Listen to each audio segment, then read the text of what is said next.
कैसे पहिए के आविष्कार से मानव जीवन के विकास में क्रांतिकारी बदलाव आया। कारण था इसका चलायमान होना या एक स्थान से दूसरे स्थान पर पहुंचना। किंतु पहियों को चलाने के लिए चाहिए ऊर्जा, जो प्राथमिक तौर पर पारंपरिक जीवाश्म ईंधन पूर्ति होती आ रही है। समय बीतता गया, पहियों को चलाने के लिए नई ऊर्जा तकनीक की खोज की आवश्यकता हुई। लेकिन वर्तमान संदर्भ में पर्यावरण में कार्बन की मात्रा बढ़ने से वैश्विक तापन जैसी घटनाओं को देखते हुए ऊर्जा संग्रहण बैटरी, जिसमें लिथियम आयन से आप भली भांति परिचित होंगे, जैसे बैटरियों का प्रयोग करना शुरू किया गया। किंतु इसमें कई समस्याएं हैं, जैसे कि इसकी उपलब्धता, चार्ज होने में अधिक समय, कीमत की अधिकता इत्यादि।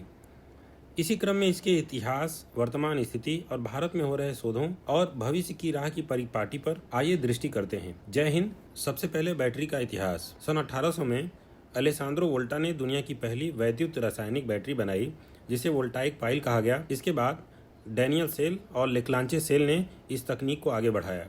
1881 में ड्राई सेल के आगमन के साथ पोर्टेबल ऊर्जा युग की शुरुआत हुई। बैटरियों के प्रकार देखते हैं। बैटरियों को मुख्यतः दो श्रेणियों में बांटा गया है।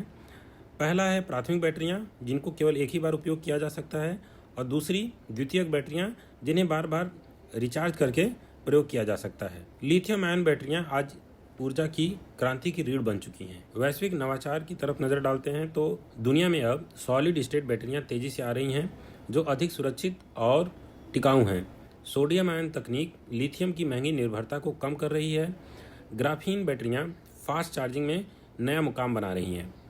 वहीं कई देश बैटरी रिसाइकलिंग पर भी बड़ा निवेश कर रहे हैं। भारत की बैटरी नीति और कंपनियां। इसमें भारत ने उत्पादन प्रोत्साहन या PLI योजना, बैटरी स्वैपिंग नीति, विजन 2030 के जरिए आत्मनिर्भरता की दिशा में बड़ी पहल की है। रिलायंस, ओला, अमरा राजा और इंडियन ऑयल जैसी कंपनियां इस भविष्य की दौड़ में सबसे आगे हैं। 2025 में भारत के शैक्षणिक संस्थानों की खोजें।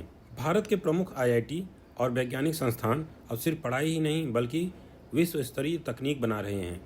IIT BHU की sodium sulphur battery, JNCSR Bengaluru की सुपर चार्जिंग टेक्नोलॉजी, जो 6 मिनट में बैटरी को 80% तक चार्ज कर देती है, और IIT मद्रास की जिंक एयर बैटरी, ये सभी भारत के आत्मनिर्भर ऊर्जा भविष्य का आधार बन रही हैं। बैटरी का वैज्ञानिक आधार। अब देखते हैं ये कैसे कार्य करती है। तो बैटरी के अंदर रासायनिक अभिक्रियाएं होती हैं। एनोड इलेक्ट्रॉन छोड़ता है और कैथोड उन्हें ग्रहण करता है। इलेक्ट्रोलाइट आयनों का प्रवाह नियंत्रित करता है और सेपरेटर उन्हें अलग रखता है। यही विज्ञान बिजली का जादू रचता है। अब इसमें मुख्य चुनौतियों को देखते हैं। आज भी बैटरियों की सबसे बड़ी चुनौती है लिथियम की सीमित उपलब्धता, सुरक्षा जोखिम और रिसाइकलिंग ढांचे की कमी। लेकिन नवाचार इन समस्याओं का समाधान बन सकता है। आगे भविष्य की दिशा। भविष्य की ऊर्जा जरूरतों के लिए हमें ऐसे हल चाहिए जो सस्ते, टिकाऊ और पर्यावरण हितैषी हों। भारत इन क्षेत्रों में तेजी से आगे बढ़ रहा है। ये बैटरियों की तुलना तालिका है जो आपके सामने प्रदर्शित हो रही है। यह तालिका यह दिखाती है कि कौन सी बैटरी कहाँ उपयुक्त है।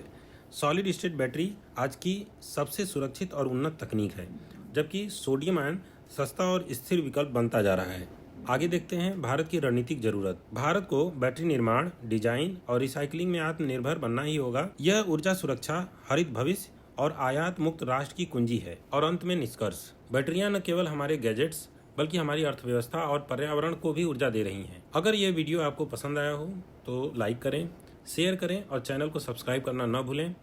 चलिए मिलकर एक सेल्फ चार्जिंग इंडिया की ओर कदम बढ़ाएं। बैटरी अब सिर्फ ऊर्जा ही नहीं देती, अब ये दुनिया के राजनीतिक और पर्यावरण का भविष्य तय कर रही है। ऊर्जा क्रांति शुरू हो चुकी है और इस बार इसकी चाबी बैटरी नहीं, भारत के वैज्ञानिकों के हाथ में है। धन्यवाद।